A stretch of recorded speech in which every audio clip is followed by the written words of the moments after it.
Hey everyone, and welcome back to the channel.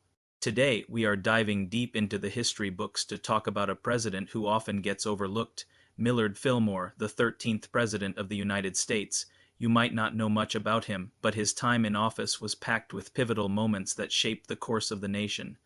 Fillmore took office under tragic circumstances following the sudden death of President Zachary Taylor. He was immediately thrown into one of the most intense political firestorms in American history, the debate over slavery. The nation was teetering on the brink of civil war, and Fillmore believed that compromise was the only way to hold it together. This led to the single most controversial act of his presidency, signing the Compromise of 1850. This massive package of legislation had several parts, but the most infamous was the Fugitive Slave Act.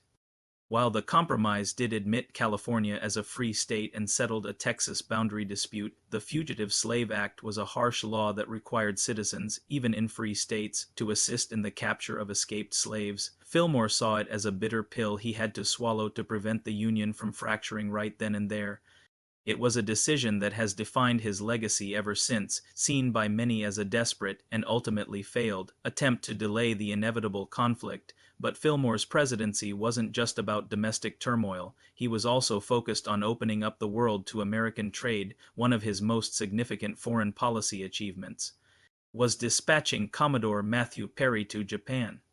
This bold move, which Perry completed under the next administration, effectively ended Japan's centuries of isolation and opened its ports to American trade, a truly world-changing event. Back at home, Fillmore was a champion of infrastructure. He supported the expansion of railroads, which were vital for connecting the vast country and boosting the economy.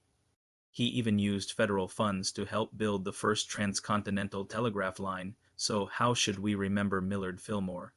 Was he a weak leader who caved to pro-slavery forces, or was he a pragmatic statesman trying to steer the country away from disaster? His legacy is complicated. He was a man who tried to navigate an impossible situation, making choices that were both praised and condemned.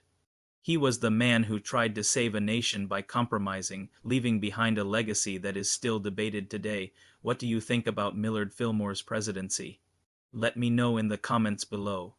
And if you enjoyed this historical deep dive, don't forget to like, subscribe, and hit that notification bell so you don't miss our next video. Thanks for watching.